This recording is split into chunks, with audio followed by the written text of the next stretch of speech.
Dear student, today I am going to explain problem number 5 in tax liability. The problem is like this. I will go to solve the problem. That is statement showing computation of total income of Mr. Joseph for the assessment year 2020 and 21. Right? Make 5 columns: serial number, kinds of income, resident, not non-resident, and non-resident. Take one by one. First one, royalty received outside India from Government of India. This is an income received outside India from Government of India. That means income earned in India. ಇಲ್ಲಿ royalty ಕೊಡ್ತಿರ್ತಕ್ಕಂಥವ್ರು Indian government, receive ಎಲ್ಲೇ ಮಾಡ್ಕೊಂಡ್ಲಿ Indian government ಕೊಡ್ತು ಅಂತಂದರೆ earn ಮಾಡೋದು ಇಲ್ಲ ಅಂತಂತ ಅರ್ಥ. ಹಾಗಾಗಿ this income is taxable to all. C 17,000. ಓಕೆನಾ? First one is taxable to all.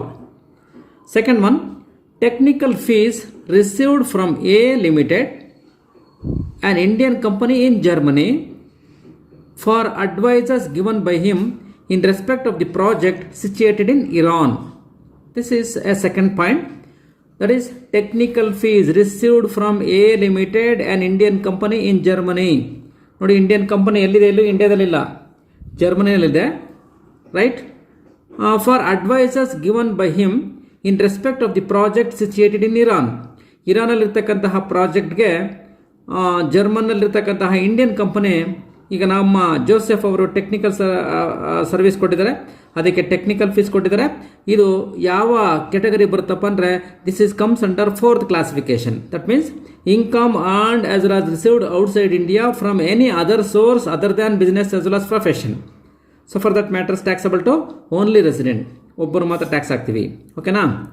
Second point. Third point, income from business situated in Sri Lanka. That is ಬಿಸ್ನೆಸ್ಸಿಂದ ಬರ್ತದೆ ಇನ್ಕಮ್ಮು. ಶ್ರೀಲಂಕಾದಲ್ಲಿ ಬಿಸ್ನೆಸ್ ಮಾಡಿ ನಾವು ಇನ್ಕಮನ್ನು ಅರ್ನ್ ಮಾಡಿದ್ದೀವಿ. ಏನು ಹೇಳ್ತಾನೆ ಬ್ರಾಕೆಟಲ್ಲಿ? Goods sold in Sri Lanka, sales consideration is received in Sri Lanka, but the business being controlled from India. ಓಕೆನಾ? Business being controlled from India. ನೋಡಿ, ಇಲ್ಲಿ rupees 2,17,000.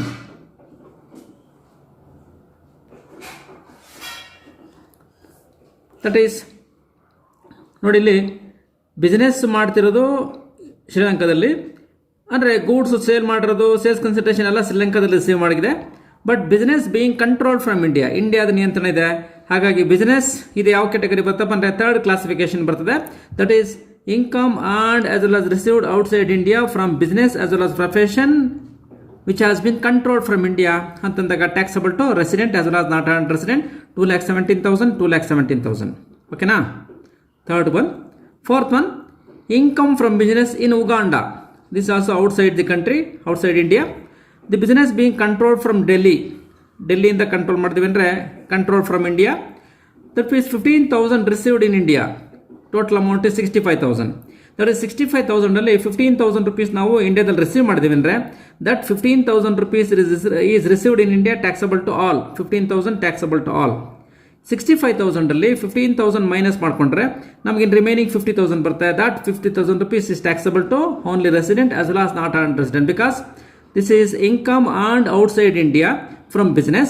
That business has been controlled from India. That means taxable to resident as well as not earned resident. ನೋಡಿ, 65,000 ಅಲ್ಲಿ 15,000 rupees minus ಮಾಡಿದ್ರೆ 50,000 rupees is taxable to resident as well as not earned resident, or not taxable to non-resident. ಓಕೆನಾ? 4th income.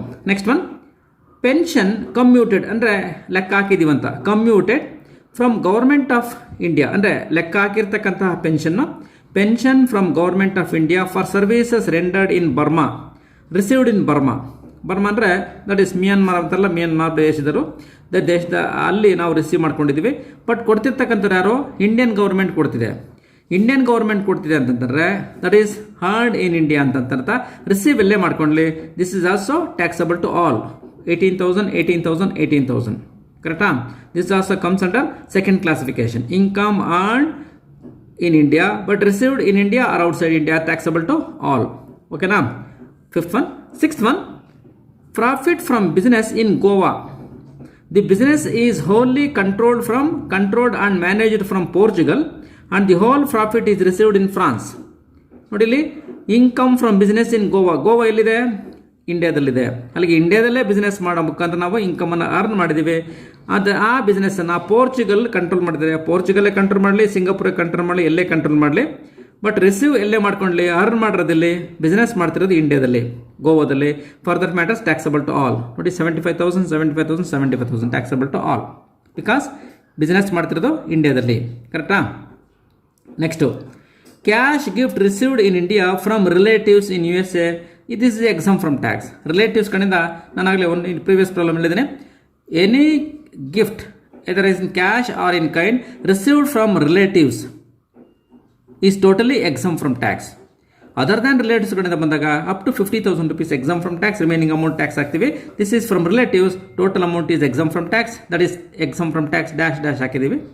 Next 8th one, income from agriculture in Indonesia. ಇದು Indonesia. ಇದು income from agriculture in Indonesia. 50% of the income is received in India. So agriculture ಇನ್ಕಮಲ್ಲಿ 50% ಇಂಡಿಯಾದಲ್ಲಿ receive ಮಾಡ್ಕೊಂಡಿದ್ವಿ.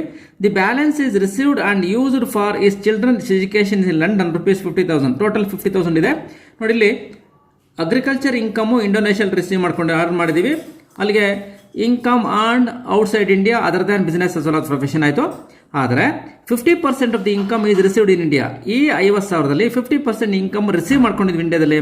That 50% of ₹50,000 is ₹25,000. That ₹25,000 is taxable to all. Remaining ₹25,000 ಅವ್ರ ಎಜುಕೇಷನ್ಗನ್ನ ಖರ್ಚು ಮಾಡ್ಕೊಂಡು, ಏನಕ್ಕೆ ಖರ್ಚು ಮಾಡ್ಕೊಳ್ಳಿ, ಅವನು ರೆಸಿಡೆಂಟ್ ಆಗಿದ್ರೆ ಟ್ಯಾಕ್ಸಬಲ್ ಟು ರೆಸಿಡೆಂಟ್. ಓಕೆನಾ? ಅಲ್ಲಿಗೆ 25,000 ಟ್ಯಾಕ್ಸಬಲ್ ರೆಸಿಡೆಂಟ್ ಆಗ್ತೀವಿ, ರಿಮೈನಿಂಗ್ ಪರ್ಸನ್ಗೆ ನಾವು ಟ್ಯಾಕ್ಸ್ ಹಾಕಲ್ಲ. ಓಕೆನಾ? That is income from agriculture in Indonesia. 50% of the income is received in India. That is out of ₹50,000. 50% is 25,000 received in India. For that matters taxable to all.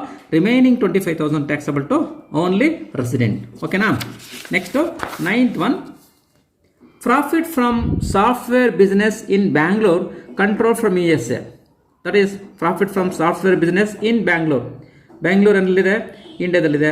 ಅಲ್ಲಿ income earn ಮಾಡಿರೋದು ಇಂಡಿಯಾದಲ್ಲಿ. Control ಎಲ್ಲೇ ಮಾಡ್ಕೊಳ್ಳಿ, ಇಂಡಿಯಾದಲ್ಲಿ business ಮಾಡಿ ನಾವು ಇನ್ಕಮನ್ನು earn ಮಾಡಿದೀವಾ, that is entire amount is taxable to all. That is 15,000. Okay? Next pen, income accrued in Chennai but received in Singapore. Chennai ಎಲ್ಲಿದೆ? ಇಂಡಿಯಾದಲ್ಲಿದೆ. ಅಲ್ಲಿಗೆ ಇನ್ಕಮ್ ಅರ್ನ್ ಮಾಡಿರೋದಲ್ಲಿ ಚೆನ್ನೈಯಲ್ಲಿ, ಅಲ್ಲಿಗೆ ಇಂಡಿಯಾದಲ್ಲಿ ಅರ್ನ್ ಮಾಡಿದೀವಂತ. But received in Singapore. ಎಲ್ಲೇ ರಿಸೀವ್ ಮಾಡ್ಕೊಳ್ಳಿ, ಅವನು ಚಿತ್ರದುರ್ಗ ರಿಸೀವ್ ಮಾಡ್ಕೊಂಡ್ರು ಸಹ ಇನ್ಕಮ್ ಅರ್ನ್ ಮಾಡಿರೋದು ಇಂಡಿಯಾದಲ್ಲಿ. ಇನ್ಕಮ್ ಅರ್ನ್ ಇಂಡಿಯಾದಲ್ಲಿ ಮಾಡಿಕೊಂಡ್ರೆ taxable to all. That is 16,000 taxable to all. Second classification. Next 11th one, income from agriculture in Punjab but received in Mumbai. That is ಏನಂತ ಅರ್ಥ ಇದು? This is income from agriculture in India ಅಂತ. ಪಂಜಾಬಲ್ಲಿದೆ, ಇಂಡಿಯಾದಲ್ಲಿದೆ. Receive ಎಲ್ಲೇ ಮಾಡ್ಕೊಳ್ಳಿ, ಇಂಡಿಯನ್ ಅಗ್ರಿಕಲ್ಚರ್ ಇನ್ಕಮ್ ಅಂದರೆ that is entire amount is exempt from tax. That is exempt from tax dash ಆಗ್ತೀವಿ. And last one, profit on sale of building in India but received in Sri Lanka. Income earn ಮಾಡಿರೋದಲ್ಲಿ ಇಂಡಿಯಾದಲ್ಲಿ. ಓಕೆನಾ? Income ಇಂಡಿಯಾದಲ್ಲಿ earn ಮಾಡಿಕೊಂಡ್ರೆ that income is earned in India. Received in India or outside India, this is also taxable to all. 15,000. ಓಕೆನಾ? Right? ನೋಡಿ, ಎಲ್ಲ transactions ತೊಗೊಂಡಿದ್ದೀವಿ.